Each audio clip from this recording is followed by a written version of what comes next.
I would hope that even through our stream or anyone's, that you will reach out if you need it. Because for myself, I found out how absolutely hard and darn near impossible it was to get on Subutex or Suboxone or into the MAT program, the medically assisted treatment.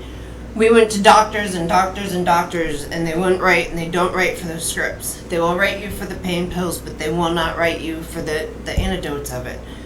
And I have one Sarasotin for anybody to reach out, and if you need resources, please reach out, and we will help you find them. Yes, please. And that's another reason to join the recovery room, because you put a post on there and you reach out and you say, hey, listen, here I am, and I need some help. Well, somebody, because we've got clinicians, we've got all kinds of people who watch the show. And some people who have at least been through what you're going through. Oh, a lot more than I realized. Yeah, because those are the people. I mean, those are the people that you want to get to talk to. The people who've already been through what you've gone to, who've already been through what you're going through, and have come out on the other side.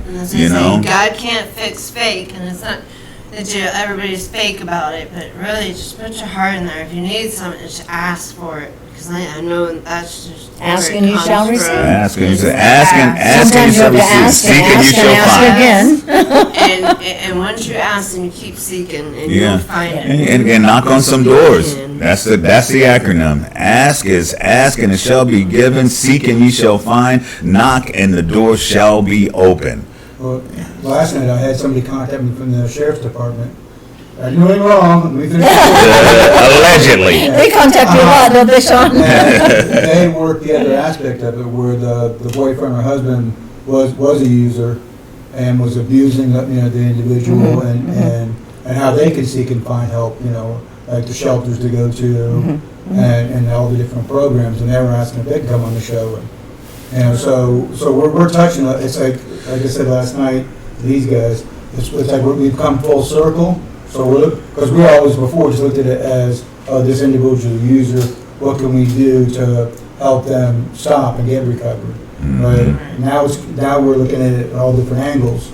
Yeah, and it's what I said to someone just the other Gloria, because what the addict is, I said, she's had somebody in her life who actually overdosed and died, and her husband, she isn't shy about it. Okay, all right, I'm just trying to maintain. I just try to maintain, She has quite a story, and I think it's in her book, so it's public. Her husband. Yeah, and her husband struggled, and what I said was I'm fortunate enough, but that I almost died as well. But I came back, and when I came back, I realized two things. I was a little upset, but anyway, You came back, or I was a little upset because it was a really nice, peaceful place that I was at, and I came back, and it was the first face that I saw was my dad's face. Oh wow. And but the first thing I felt was that damn tube, that the trait down in my throat, and I'm like, oh God, I really screwed up this time. And then I look up and I see my dad, and then I see my mom standing next to my dad. And I know something's really going on. We got those two in the same room. And then next to them was my wife. And then there was my ex-wife, and there was my girlfriend, and then there was my kids, and there was my pastor and my drug dealer. All these people. Serious. This is a serious at the same time. So I woke up and I looked up and I just said, I saw all those people, and I was happy to see. Yeah, I was happy to see my kids and all. Don't get me wrong, but it was a peaceful place, and it just reminded me of the hell that I was going through. And so I was like, I don't want to come back. But I did come back, and then it was a time that I changed my life, and I realized there's this saying that the storm is not your own. When it rains on everybody, the just and the unjust. You know what I mean? And so it is such a selfish thing to put yourself and your family through. And so it was a post that I put. That's another reason to join the recovery room. There's a lot of great posts and a lot of great information. I got this new sleep schedule. It's really weird, but I was up early this morning, and there was a post from a guy. He's been clean for 4 months, but whatever the case might be, that's what he said. He realized that it was a very selfish thing he was doing, and his family deserved better. He deserved better. You know, of course. I think once we all get to that point when we look back and we look around to our loved ones or our friends or our children or everyone, everything, our jobs, our commitments, our everything. It affects every aspect of your life. And everything deserved everything deserved better effort from you than what you gave it. And that's, I love this.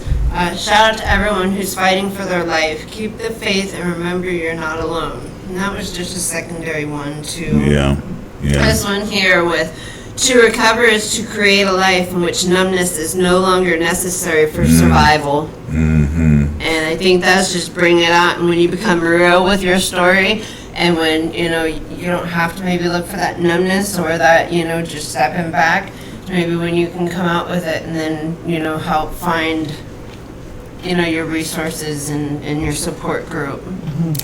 We're going to talk about that too, support for me and counseling. Yeah, we got I think I got how important it is. Barry coming in, and we'll hook you up and a lot of people up with that. Barry's actually the #1 peer counselor in Florida. What a great accomplishment that is. Wow, what an angel. Yeah, and he is. I can't wait to meet him. And he was his story. He's clean and sober now for 20 some odd years, but before that he was a crazy meth addict, and he'd be up at 2 or 3 in the morning out in his garden naked pruning with the big spotlight on his head.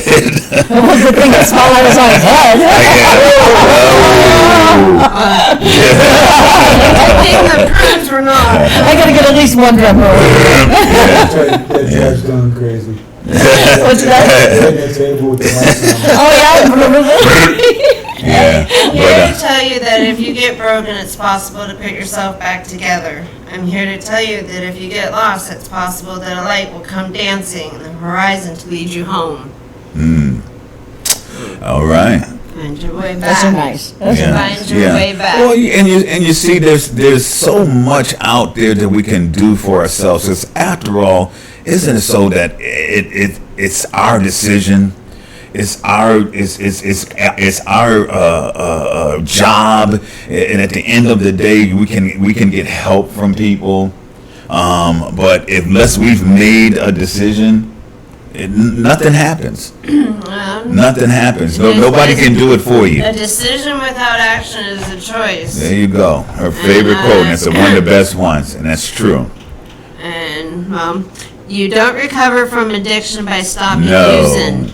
You're recovering by creating a new life where it is easier to not use. If you don't create a new life, then all the factors that brought you to your addiction will eventually catch up with you again. And that goes along kind of with the one that says when you quit chasing the wrong things, you'll start finding the right things, or the right things can catch you. And you see, the other thing is that, and especially in a public forum like this, when you proclaim, and it doesn't matter if it's this public forum, but anyway, when you proclaim it to somebody else, to God and to somebody else, then you are accountable. Then you have to be. You got some people that you don't want to let down. An accountability partner, just in its own, is keep yourself right. But when you actually build a community or a group of people, everybody has your back. It's and left behind kind of still. and I want to give a shout out to the guy that I was talking about that posted that. He's got 4 months, and I know Sean posted, "Hey man, keep it up, stay clean, stay sober." And Doris said something like, "I like to." Because he had a poster a picture of himself when he was active and a picture of himself now 4 months out of it. And, Looked like a different guy, And he said, didn't I like the guy on the right better. I did. That's what I said. I like the guy on the right better. Yeah, you know. Yeah. So and so that's the thing, you know. You got to now keep up the faith. You can't, because you know I'm 20 some odd years and I still have dreams about it. You know. Jeez, you well, you know. forgot where I'm going. Yeah, I was like, Baby. woo! Glad that was just a dream. I don't want to tell you what I dreamt last night. I don't want to tell you what. That was a bad one. Yeah. I had a phone call today, T-Bone, from someone who had some lovely Vicodins for me. Oh, they're trying to reach out for you. Yes. Oh, they'll reach out for you. That demon ain't gonna let you go. That was not a easy. real eye-opener A for test. me. Yes, it was a real test. And I very lovingly said thank you. And if you would like to come by and visit, I'll show you what I've been up to lately. Yeah. And I didn't even say no thank you, but in my mind, all I could think, well, at first I thought, ooh, oh God, my back's killing me. I come over like it. And then I thought, no, I can't let everybody down. I can't do that. I can't do that. I can't even take one. Can't take one. One's too many. One's too many. 1,000's One's not too enough. many. Yeah, 1,000's not not too enough. many. Anymore. And I do know that I've stopped him enough times, T-Bone. You know, you were talking about hurting your family. My husband came to me, and he said to me one day, honey, you are the greatest woman I've ever known in my life, and I love you so much. He said, but I can't live like this anymore. He said, I'm not a drug addict, and I'm living like one. He said, only it's worse because I'm not on drugs. He said, I'm looking at the reality of what's going on here. And he said, you're going to have to choose which one you want, the drugs or me. He said, I'll keep you in a great lifestyle forever if you want. You know, I'll take care of you. He said, but you have to choose one. And for 7 years, I didn't touch anything. I looked at him and thought, wow, I hadn't really thought about him. I thought, dear God, don't let him wake up in the morning and find me dead, overdosed beside him, stuffing all those oxys up my nose and stuff. I thought of those kind of things. You know, all the times I was in the hospital and they're filling me full of drugs, Dilaudid and Oxycontins and everything, and he's standing there crying, you know, because he doesn't know what to do to help me, and I'm begging for more drugs, more Dilaudid, and we went through tons of this. We went through 14 months of a brain freeze headache that I had. I went to 3 clinics. I was in Diamond Headache Clinic in Chicago, I was in Ohio State Clinic, and I was at Cleveland Clinic before we finally got him. Can you imagine how many drugs I had through that time, those 14 months? Been That's there. all done they that. did, filled me full of drugs and stuff. But you know, when you finally do make a decision, there's so many times that I've quit them and thought I have to quit them. I have to quit them. I have to quit them. You know, I have to quit for them. I have to quit for this reason, that reason. You know, and it finally came down to where I got tired of not living my life and I had to quit for me. Yeah, and that's And that's the what best that's what decision it I is. ever made. And that's when I reached out to you. And that's what I told him one day. I said, you know what? I'm tired of hurting Yeah. myself. I was so Tired of hurting. hurting myself. I was in so much pain, Christy. Everything on me And hurt. from My legs, doing my it. feet. I couldn't walk because the bottoms of my feet hurt. You know, it was the Talking. drugs. Our resident pain specialist. We got a big smile on his face when you start talking about pain. He loves pain. He doesn't take I anything love for pain. pain, does he? I think he Pain. loves pain. No, Yeah. I'm You kidding. know, I'd rather deal with the pain than Yeah. the consequences of the pills. And if you can, Sean, that's the best way to do it, really. Until you just can't bear it anymore, you know? And then maybe you have to I take cut something. part of my body all the way off, pick it up off the ground, drove myself to the hospital and put it back on. Oh my Pretty goodness. much really true. No doubt. Yeah. Wow. And I was like, whew! Wow. You are the bionic guy. You are the Yeah, it's bionic been man. put back together. Wow. I Yeah. didn't cut it off on purpose, by the way. It was called an accident. Oh, one of them things. Yeah, and you know, and then the other thing is that the gentleman wrote in his little post was that he was at that point where and that's why I said I was a little upset when I came back, because he said kind of a similar thing, that he when he came back, he was at a point where he was shooting and mixing everything, cocaine and fentanyl and everything, and just trying to die and couldn't. Wow. Wow. You know, Wow. trying to and couldn't, and so, you know, that means that there's something here that's left for him to do, and he's here to be able to do it, and that's a blessing, and that's what we hope for people out there that are in the struggle. And the struggle is real, especially now with the way that the drug culture is now. Most of the stuff is designed to kill you. kill your mind. brain, put you out, take you out, out of your brain, and I know my and, last you know. episode, I think I was like rigged up to pretty much, I don't know how I survived that next one, but it took them days. I mean, it went mentally, maybe not physically, but I can You know, tell Christy you one Gloria's thing is one husband thing, didn't I've die of an never- opiate overdose. I'm sorry, I didn't mean to interrupt you. I wanted to clear Right. that up. He didn't Right, die it of an doesn't opiate overdose, yeah, overdose. this whole cocktail He thing. had been off of the opiates, I think she said, for a month or so, and the medication that they had given him to help him get off of it, they had changed and added some more, and it didn't I mix had a- together. I had a very And the good next thing you friend know, do the they found same him under a thing. snowbank dead. I Yeah. mean, it took 8 days Yeah. to find him, you know? Yeah, so the stuff Can you blew his imagine mind. what she went through over opiate addiction? And like my husband, she wasn't addicted to anything. Mm-hmm. I've had a She friend went do through the hell. same She says thing. she saw demons, that he had demons coming Yeah. at her, you Yeah. know? So it's a scary thing. It's a very, like you said, the struggle's real. Hey, cuz. Yeah, and so what we're talking these days about the face of addiction, and you look across this thing here, and you see it, and see, that's the thing. You don't know who it is, and you don't know what it is. You would never think, maybe me, but Of you course. would- What did Christy say? He's a criminal. Yeah, you wouldn't think that these two, and even Sean, you wouldn't think that. You look at them, and they're fine, upstanding citizens, and the fact of the matter is that they are, and so are a lot of people. Addiction doesn't make you not that. You're still a human being. You're still somebody's son or Child, somebody's daughter, daughter or nephew, brother or cousins, somebody. sisters, baby know. mama, baby daddy, any. You got you got people that love you, and guess what? When you come back and you survive that demon, you survive that near death experience, because that's what it is. It's always a near death It is. experience, because you don't know when that one time is going to be, when it's that last time. We used to call it a one-on-one, but Yeah. these things now it's like a one and done. How many times did I pray that? Please, God, don't let this one kill me. Yeah, I really don't want to die. As you're doing I just it. want to feel normal. Yeah. I just And, wanna and, feel and out that's of what, pain. there's a great thing to think about. That becomes your norm. Yeah, that sickness, Oh, that yeah. that intoxication, or Yeah, wherever you're becomes in, your it norm. becomes your normal. Yeah, normal is not it. That other thing becomes your norm, and that's crazy. And Until that's the normal reality. disappears and you can't distinguish between what is normal anymore. Right. What is normal? Like I Yeah. said the other night, I looked at my cat walking by and would go, "Oh my God, I just want to be normal like you. I just want to be like feel good. Yeah. Just feel normal." Normal is your surroundings. Pardon me? Normal is going to be your surroundings. Like if you're in prison with rapists and murderers, that's normal to you. Yeah, yeah. You know? Well, when I grew up, Sean, I grew up in a crazy way, and it was normal for me. That was normal for my life. Other people would be like, "Oh my God," and they will when my book comes out. They won't believe it. But for me, that was normal. That was my everyday life. No wonder I grew up and tried to self-medicate. It comes from a lot of times, like it comes from there, Yeah. from your childhood or something there. Did for Yeah. me. I used to go fishing Absolutely. with a buddy, and he used to make these little bombs and throw them in there, and boom, and then the fish would float to the top. I said, "What the heck are you doing?" He goes, "That's how I always fish." So to him, that was normal. That's real sporting, isn't it, Sean? Yeah. Allegedly. Yeah, that's real sporting. Allegedly, Yeah. allegedly, he did that. Allegedly. But Yeah.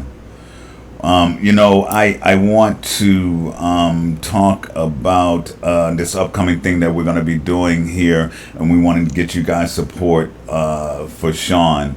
One of my, I've done a lot of things in my life, but this current mission that I'm on is one of the most important things I've ever done, and we're trying desperately to get Sean a liver. He needs a liver transplant, trying to get him back on the liver list, and we're trying to figure out what the out of pocket expenses are going to be, and we're going to be raising money to cover those. And so stay tuned, and we'll keep you guys abreast of the progress there. It's as morbid as it is. It's the doctors, the gatekeepers. These guys weren't doctors; they were gatekeepers. They gave him a certain amount of time to live, and fortunately, he's outlived all that. Yay, Sean, yay! Yay. But being totally, realistic about it, you can't survive forever with it. Can't survive for long without it. Not without your liver. You know what I mean? And so we've got to really get on this. So and if you guys got any kind of any experience with that information, you work at a please doctor's office, please share you're it. a medical student and you've studied up on the On the procedures. on the Yeah. procedures Yeah. and the information. Anything, please The- share with us. Please. The Yeah. disease I was born with is called alpha-1 antitrypsin. And it doesn't matter if I drank or Somebody didn't asked drink. a I did question. drink, I was a drinker. But that sped the process a little bit, but it would have Right there. taken its toll on me regardless. Yeah, yeah. So it's something you didn't bring on yourself through drug abuse or anything, or alcohol abuse. Well, I mean, the alcohol didn't help. Yeah, of course not. Of You know, course but not. my younger brother had the same thing, and he passed away, coming up on 3 years ago. You know, Sean, my stepmother passed away from cirrhosis of the liver, and she was a godly woman and never tasted alcohol in her life. She died of cirrhosis of the liver. Go figure. You never know. You never know. I'm ready for that. Hey, cuz I know you asked a question and I Robin can't. Cole. Oh, oops. Yeah. What about the functional addict, the one who work every day and feel they don't have a problem? Oh, Yeah. That was. Yeah. That Well, was that's a misnomer. There's no such thing as a function addict. You may think you are. that's right. I Okay? thought I was at first until I Yeah. went, ooh, I'm totally and, and listen, I know some people. I have a relative that to this day he's 70-something years old and has been getting high as long as I known him, and it's his pattern, and he's doing it, and that's him. And hey, listen, that he may be considered a functioning addict, but the majority of the time it's going to turn into tragedy. The majority of the time, either you got three options, right? You quit, you go to jail or some institution, or you die. Right, and You even know. if you think you're functioning, I used to think I was a functioning alcoholic when I could, go in with my espresso or coffee mug of, 1 in the morning, and I thought I functioned all day. You don't realize that the people around you really kind of see what's going on. They can smell it. Yeah. And that you're not as functional as you may feel or think that you are. Mm-hmm. And so, sooner or later it all comes back around. Yeah.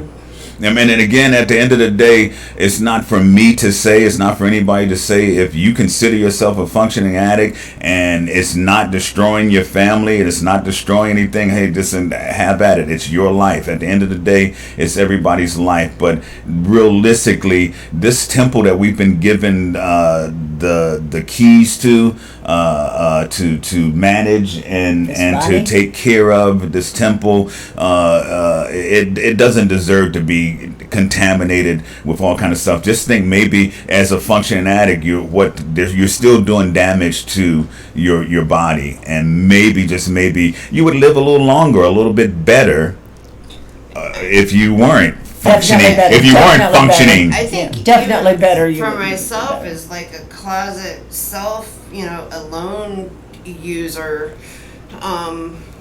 Whether you consider that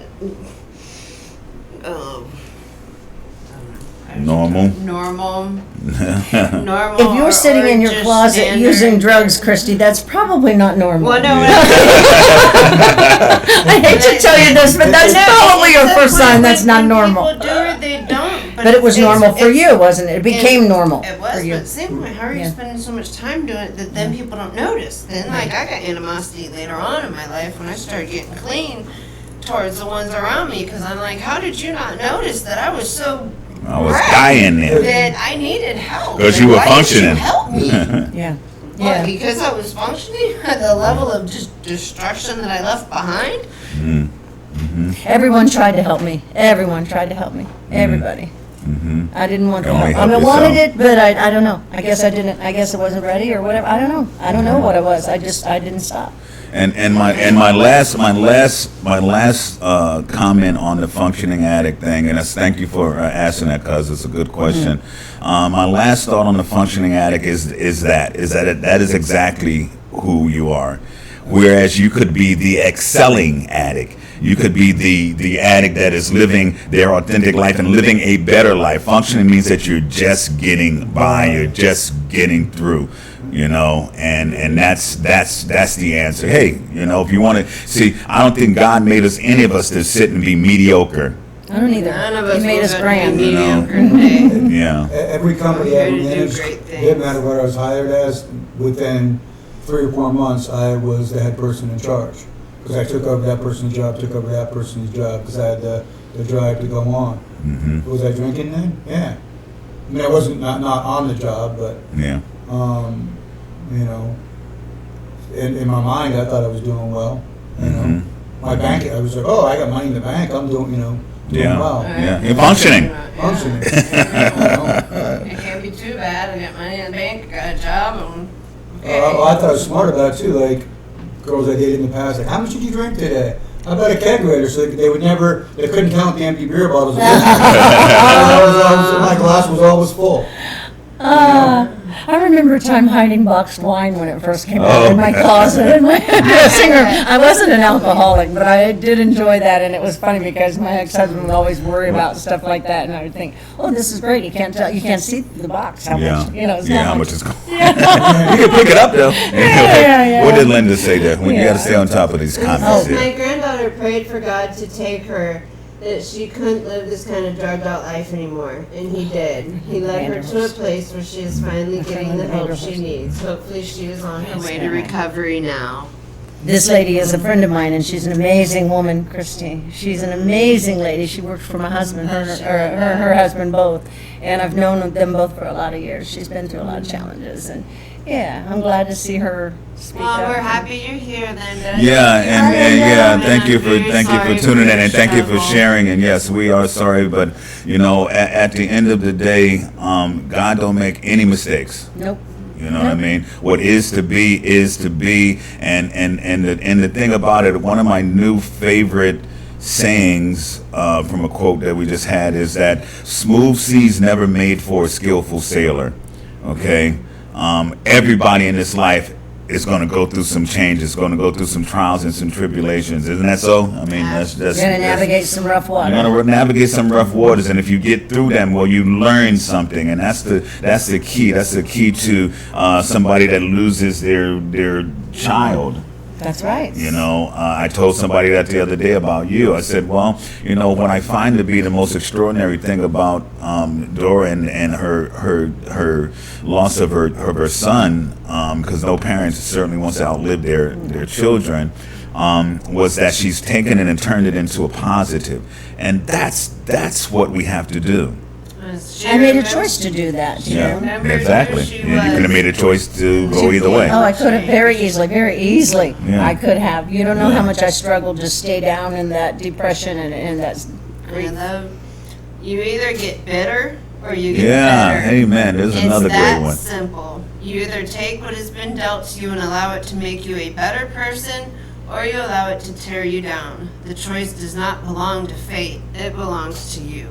That's right. Yes, We always yes. have the choice. We may not be able to choose what happens to us, but we can always choose how we get Yes. through it and what we do with it. Exactly. What our You can attitudes are. recover. We can You recover. Yeah. We can recover. Yeah, and you see, the thing about the recovery room is the analogy is this, right? You're in an accident and you get surgery, and you know, they put you under and all that, and then when you come out of surgery, they put you in the recovery room, That's right. okay? But you don't stay there.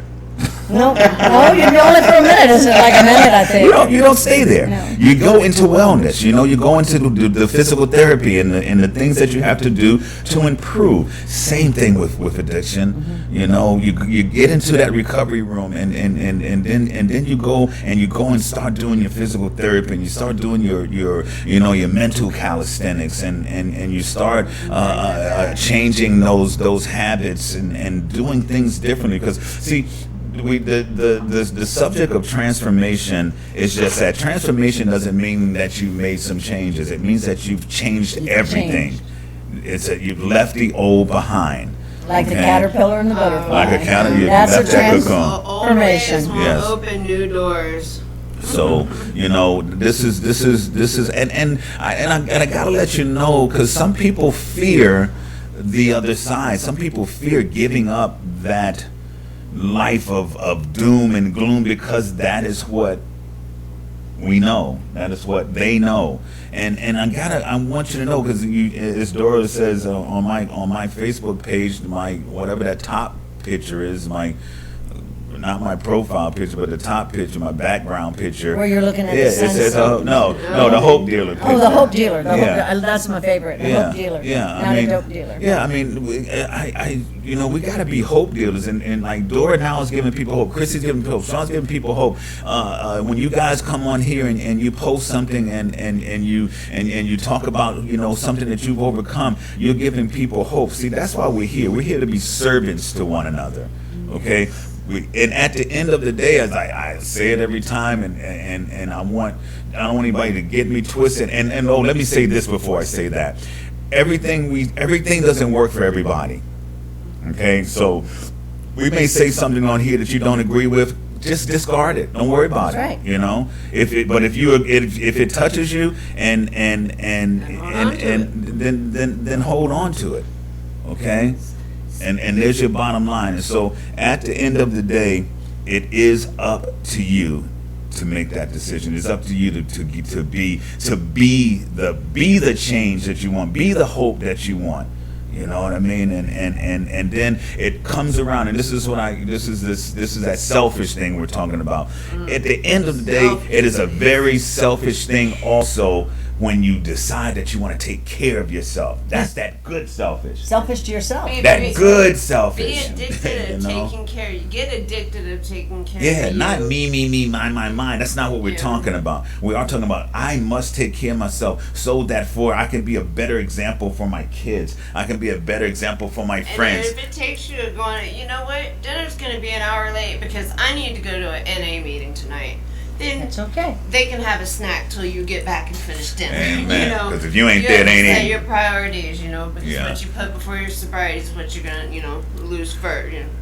I've been spending a lot of time with the guru, and at the end of the day, the guru says, even said about Jesus, he said that was his life. That's the way he lived. That's the way he lived, and that was his fate. Those are the results of his action. Nothing more, nothing less. And so this is where we are. At the end of the day, when we look out in the world, when we do something good for somebody else, guess what? It makes you feel good. Guess who you did it for then? I do it for me, I guess, because I love feeling good about it. And there's nothing wrong with that. Yeah. There's nothing wrong with that. If you are creating a state of pleasantness Pleasantness. around Love you, that. internally first, if you are creating a state of pleasantness internally, then it will go out into your environment. And when you touch people, you touch them with pleasant, and they like it, they get a little bit more pleasant. People are telling me that I'm contagious right now. That Ow! my passion and for my joy and excitement. Sean, is don't go there. I heard Sean thinking. Dr. Sean. I haven't been contagious this week, not this week. Oh, But man. yeah, people have been telling me that all over the place, that your energy, your passion, your excitement is contagious, and we love it. Wow. Yeah, I'm happy. I'm happy. Yes, and if that's the effect, isn't that so much better than the other side? Oh my God, T-Bone.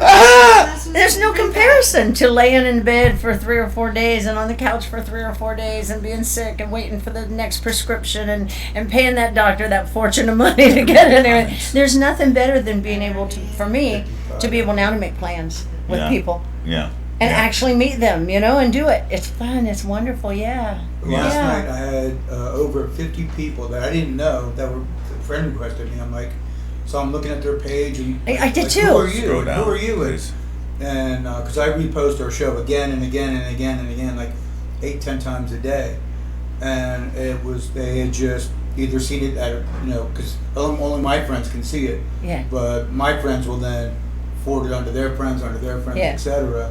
And Good. Thank you, was, guys. It was just them saying, hey, you should watch this. You should watch. So I'm like, so I'm friending this person and friending that person. Robin said, thanks, guys. Good answer. Oh, you're welcome. Cause I think I'm seeing that somebody's asked a question or made a comment. Yeah, Eric.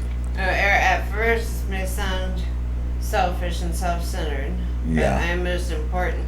And I found some Woo, of that with, tell him, Eric. Tell him again. but I found, What was that now? Say it again. Say it again. What did he say? He said, read it again, please. at first this may sound selfish and self-centered, but I am the most important. Amen. And I Mary. realized recently, going through some of my ordeals, things, situations, that there's sometimes I have to go, halt, I'm sorry. Yeah. Yeah. I need to focus on this. Maybe I have to go to court tomorrow, and that should matter to me. I have to do this for myself, or I have to go to the doctor, and that should matter to me. And it's taking that selfish, what feels like selfish time, but then when you think about what you used to take that time for, Yeah, it's that's like, really selfish then, isn't it? Jeez, Yeah. you know, Yeah. you're done when you're feeling better. Yeah. I think there's more to his thing. We can't get it all. There it is. Most important person in my life, so I can be there for others. That's it. Exactly, Yeah. as you say, put the mask on yourself. Yeah, you know, Yeah. when the Yeah, plane when the plane- when the plane is they're talking about when the plane, if the plane is going to go down, put the mask on yourself first, because somebody's got to be conscious, and you prefer for it to be you, because you can make a rational decision. Most people like to put it on the kid or the whoever, the elderly person. No, they can't help you. You know. Can't help anybody. Yeah, well, Well, it's the plane first crash. thought to help someone else. Yeah. Well, it should be. It Someone, should be. yeah. But- But it should also be the first thought to help ourselves, just so that we can help other people. Yeah, Like, you know, yeah. like you said. Yeah, if you Yeah. can't breathe, if you're drowning without Yeah. oxygen. Yeah. You know? Yeah. Firefighters don't go into a building without masks and equipment, Sean. You Yeah. know, they're Yeah. smart. They know. So yeah. Yeah. So I, again, last Tuesday show, it's still climbing. It's at 650 some odd views, and it's amazing to me, because as I said, I've been doing this for a long time, and to see your little baby starting to become a toddler is an amazing thing, right? To see it stand up, you know, take Get that first that step, little maybe butt fall moving. down, Don, maybe fall down a little bit. Are you talking about your baby, the recovery room? My That's baby, right. the You recovery worked hard room. on that, For a T-Bone. long time now. You know, I just Worked hard. posted a show from a year ago, and I was a little sick back then too. I just thought about that today too. Posted a show from a year ago that yesterday, today. and it had 55 views, and I was happy. Yeah. You know, I was happy with my 55, but now to get 600 and something is an amazing thing, because I gotta know that in that 600 and something, somebody got something that they needed. And that doesn't include the YouTube. Yeah, and it doesn't include the people who maybe don't click on it or whatever. You Yeah. know what I mean? Yeah. That you don't know that are watching it. And so I want to thank you guys for like joining the Love family you and here. the team. And you know, and I back then I sit here for an hour and by myself and just and talk. But it was what was coming from my heart. And you know, perseverance. This is the key to any success in this life. Is perseverance, you know, and the thing, and if you find that, and the thing is to find your passion and your purpose, because if you find something that you'll do, that you can do for free, that eventually you can get paid for, you'll never work a day in your life, because you'll be doing what it is you love. And so this is my passion, this is my purpose, this is my mission, you know, and to have people join it is a wonderful thing, and I'm really grateful to you guys. It's become my passion and my mission too, Hey. Mr. T-Bone. And It's thank you nice all. to hear. Thank you all Nice for to your join you all. comments and Yes. joining in today. Yeah, we'll be back Monday. I'm gonna tie Don down over the weekend. Yep, Well, I can't tie your real arms, because you got to use those to get this thing right. And we're gonna come back, and we'll have our camera set up right, and we'll be streaming live and you know, we'll be able to do some Get a little close-ups more and some interactive things with and the some stuff chat and you people know, and that's comment. another one of those growth things, you know. Growth We'll is what you we'll go be through. we'll be broadcasting to YouTube, probably Twitter and Instagram simultaneously. Simultaneously. Get on That's it. a big word. That's a big word. Yeah. Simultaneously. Simultaneously. If nobody has told you today, That they love you. we We love love We you. do. Listen. Mwah. It is not your aptitude. It's not how smart you are that determines your altitude, determines your station in life. It is your attitude. Okay? Amen. An attitude of gratitude, an attitude of graciousness, an it's attitude so of love, an fun. attitude of kindness, an attitude is of kind. generosity, an attitude of empathy and sympathy. Anything that is praiseworthy, anything that causes good, have that in your attitude, and you'll find that the world around you will get better as well. That's Feel in right. your heart, Any- spread